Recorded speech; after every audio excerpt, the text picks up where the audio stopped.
Hey there, evolutionary. Joe Heller, and I am wicked happy you are here today because today we're going to talk about something like fun and exciting.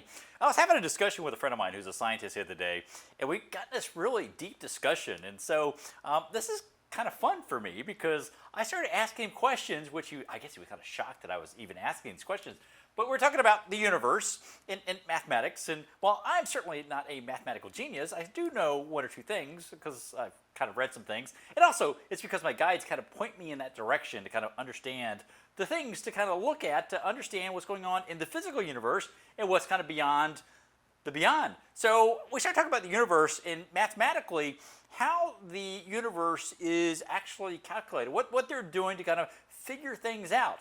And so he talked about dark matter. I'm like, well, dark matter, that's something that's actually never been measured, correct? It's something that's never been confirmed.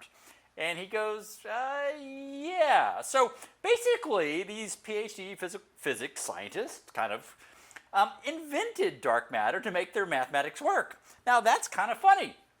Now, what's really even funnier if you step back, and even Tesla challenged this, when the start of the whole quantum movement happened in the turn of the century, because believe it or not, they started talking about quantum physics way back then. They had to actually come up with something, again, to make the math work, called a virtual particle. Now, a virtual particle is actually something that is not observable, and it is not measurable. Now, what's interesting about this is that quantum physics, quantum mechanics, does not work without virtual particles. And so I looked at him, I said, so basically you guys are making stuff up to make math work. And he goes, yeah, kinda, we were having a beer, actually. And so it was kind of funny. This is how I asked him, I said, so then what about unicorns? He goes, Joe, they're not real. I'm like, well, neither is the math for the universe or quantum mechanics. So why aren't unicorns real? So my point being, with that little bit of a rant, is that whatever you believe, I mean, just know that people that we put trust in that are coming up with these theories, these hypotheses around the theory of everything, the creation of the universe, don't know what they're talking about. So if you get a real insight, and this is the whole point, this is one of the things that really why I kind of sat on my knowledge for as long as I did, is that I didn't understand the value of what I was bringing out. I was like going, well, gosh, won't people think that I'm making stuff up? Or I had a real kind of, I was a chicken. I mean, really, I couldn't just go and talk about this crazy stuff, right? So my point is if these MIT, Harvard type dudes that are making stuff up, then it's not a matter of us making stuff up. It's a matter of us trusting what we are bringing into this reality. Because remember, you're an infinite being. You are a creator. You are someone that has the ability to tap into greatness. This is one of the things that Tesla and some of the other great inventors were able to tap into, the source, which is one of the things I'm going to talk about here. But so I wanted to have a little bit of fun today. So I wanted to kind of talk about the reality of unicorns and angels, because while they say they're not real, we know they are real. And of course, that's a differentiation in the realities in which we step into, because they're very left brain, very logical, very linear. We're the creators. We are the right brain. We are the ones that have opened the gates to bring the creative flood of energy into the heart of humanity, back into humanity.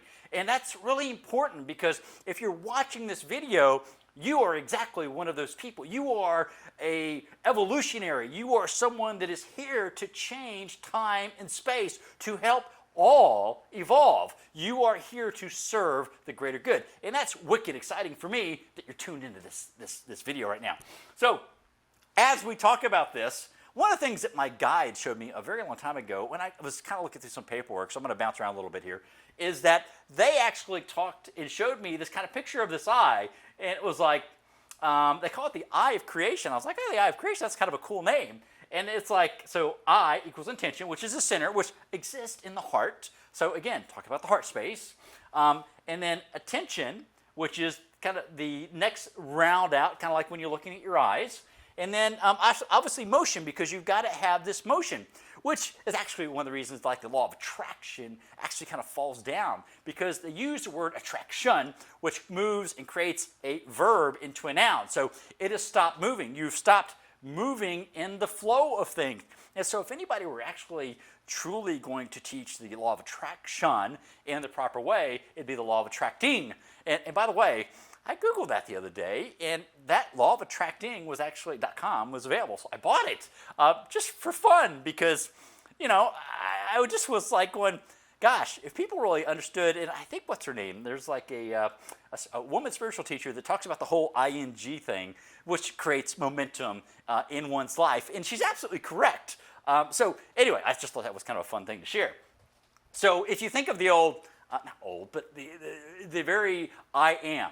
So this is really where I am comes from. It is you, I, meaning the eye of creation. So you are the eye of creation, and aligning with the eye of God's. So you are one and the same.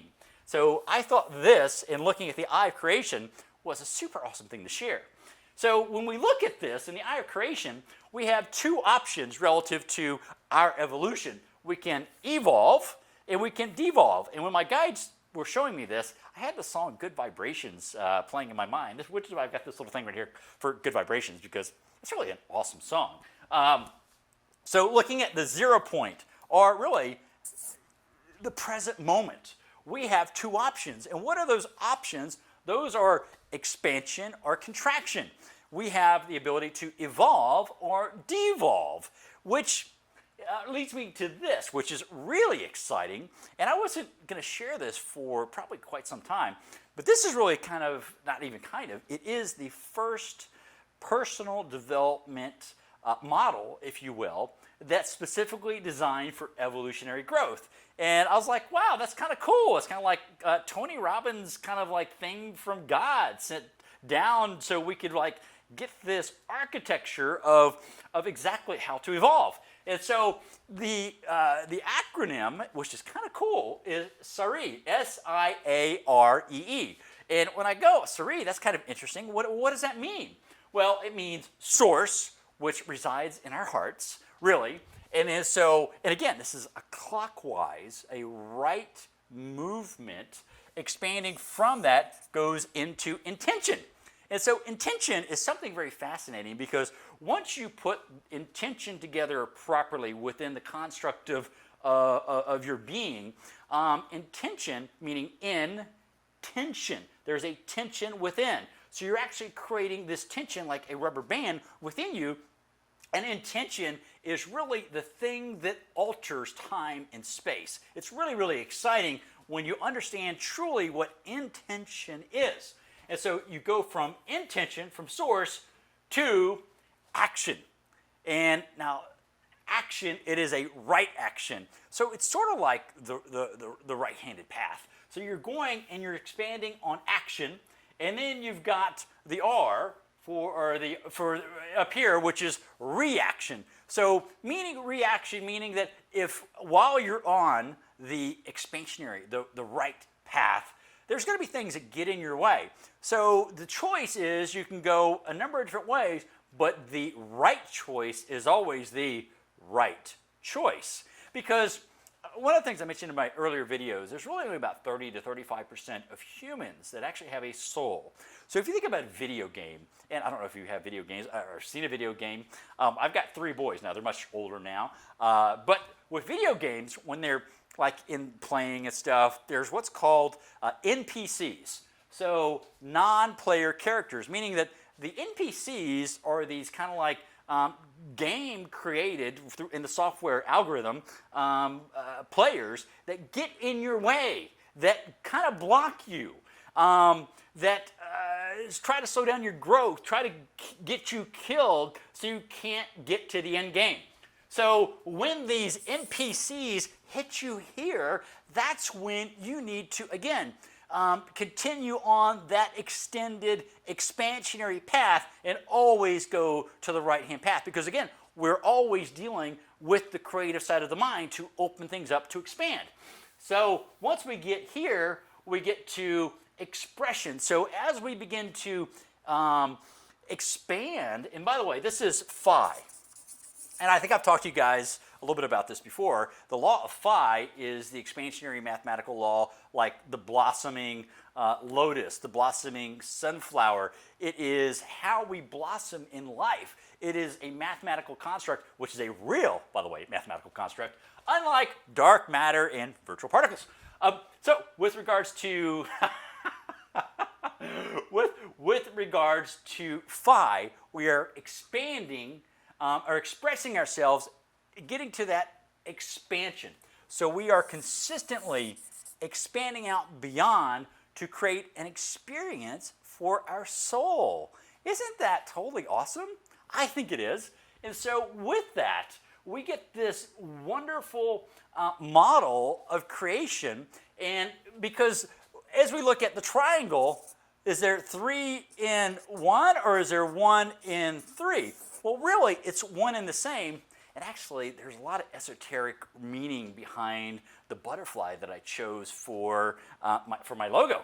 And actually, when you put that together, 3 and 3 are 13 together, because 13 is actually 12 plus 1 is actually the proper way to say it. There's actually a lot of esoteric meaning in that tied to evolution, which I will eventually share with you because it's really, really cool, all the different things that are constructed within the butterfly. Because I mean, just in its unto itself, as it goes through this tremendous evolutionary process, as we all know, it has to completely devolve to evolve with regards to going through this metamorphical change. And that's really what we're here to do with these avatars as bodies. We are learning how to evolve while we're in these physical cocoons, if you will, to become something greater, to move forward, move through time and space, and actually evolve through all of this. Now, one of the interesting things that I love about intention is Wayne Dyer actually says that our intention creates our reality. So Wayne, from up above, I mean, Wayne was just like this super awesome guy. I mean, just what an amazing teacher. And so, but Wayne was spot on with that one comment, which is really kind of the anchor point for this. Now, I'll share this one last thing before I wrap up because I think it's really cool. Is I was like, SIAREE. I was like, what the heck kind of name is SIAREE? So when I started actually going back through and Googling, just because I was like, what kind of a word is SIAREE? So and let me read this because it's kind of cool. So it actually talks about SIAREE when you look at the ancient context as being the ancient, from ancient Egypt, was the god of wisdom and knowledge residing in the heart. So let me read that again. In ancient Egypt, when it was gone back to the root of SIAREE, it talks about SIAREE actually meaning the god of wisdom and knowledge residing in the heart. Now, that's really cool because a couple different things. If you know anything about the Egyptians and mummification, you know that when they mummified the pharaohs and other great like priests and things, people, they actually scraped out the brain. So people put a lot of emphasis on the pineal gland. And I can tell you the pineal gland is not that important, but that's a whole different conversation for a different video. But I can tell you the heart was treasured. So other organs were taken out, put into jars, canisters around the mummy. And the heart was left residing because the heart has always, in the most ancient times, always been considered the portal for the soul. So if you think about the heart, and a lot of people get very confused, and they talk about how when we're a baby, the soul comes in through the fontanelle and the little hole in the top of your head. That's absolutely false. It's wrong. I don't even know where these people come up with these ideas. I mean, really? I mean, they must have read some really bad books. Because the soul emanates from within you. So imagine this.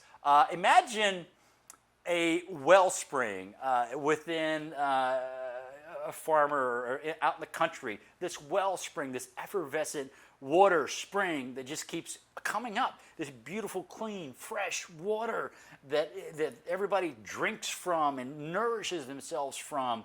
Well, that's where the soul originates from. It comes from within the heart. There's a sacred, this is why it's the Holy of Holies, the sacred chamber where the energies of the soul itself comes up. Now, and it creates this toroidal field around us.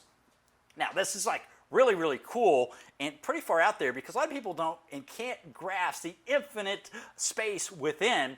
And people talk about meditating and going within and this and that, but they don't really, I say there's some people that don't really understand the depths of what is within, because the depths of what is within is really the wellspring of source. This is what is coming out of the toroidal field. It is coming, there is nothing outside of you. And you're like going, well, Joe, what happens when somebody dies? If they leave their body? And I'm like, no, they don't. What happens when somebody dies, or as more affectionately, somebody croaks, right? What happens is they don't leave their body, but their ability or their perception expands of who they are. So, in other words, they're not limited from seeing from their body anymore. They are expanding. Their conscious, their soul is expanding. What was in the avatar is no longer confined within the avatar. It is expanding beyond the avatar. So it's not really leaving the body. It just has a hierarchical perspective. It has got the perspective of the higher source of who you are and where you originate from. And before you kind of take that journey onwards, you're still able to see this in between and understand what's going on within the physical before you move on. And sometimes you have an NDE and you go, bam, you get popped right back in your body. But again, that's a different conversation, and that's going to be a fun conversation because I've had one of those. It's one of the reasons I'm kind of like talking about this stuff today. So it's good. So my point is you are an evolutionary. Your heart is amazing because it's filled with this effervescent wellspring of source of God that comes forth. You are this amazing, real unicorn. And so trust yourself. If you have a message to bring out to the world, trust yourself. Look, another way to look at this is, I'm already dead. You're already dead. You know, all of our future selves are already dead. All of our past selves we know are already dead. But in reality, we're already dead. So what is it that's holding us back? That was actually a big motivator for me. Once my guides kind of showed me, well, Joe, you're already dead. I'm like, huh? What do you mean? I don't understand. What do you mean? I'm already dead. He goes, no, you're already dead. I mean, everything happens in the now, but you're already dead. So I'm like, oh, okay, so you mean I don't really have anything to lose? I'm like, yeah, pretty much. You know, I'm paraphrasing. Obviously, they don't really talk to me quite like this, but yeah, kind of cool. I mean, I do have some really cool guides that kind of pop in like they're like quantum hippies or something, and I don't know. It's who knows? But so I hope this training was valuable, this episode, because I really want you guys to understand that they're making stuff up. So I'm validating you. So whatever kind of crazy thoughts, and what is it Steve Jobs said? The crazy ones are the ones that change the world, right? We are the ones. You, because I'm just one seed in the farmland. So we all need to bond together to raise the vibration, change the evolutionary arc of where we're going. And this is like really exciting stuff. So leave me your comments. Hit the subscribe button. I think that's what I'm supposed to say. Hit the like button, all that sort of stuff. But I'm really interested and love to hear your feedback on SIAREE, because I think it's pretty cool. And maybe I'll do like a full video. I was actually going to put it in my course, and I am actually going to put it in my course, because there's a lot more to cover than just the overview that I just talked about, because I can go really deep into all of these areas, especially into intention. Anyway, I want to end this in a reasonable time. So I love you guys. Have a super awesome day. And I look forward to seeing you all again really soon. Much love. I'm Joe Heller. Thank you.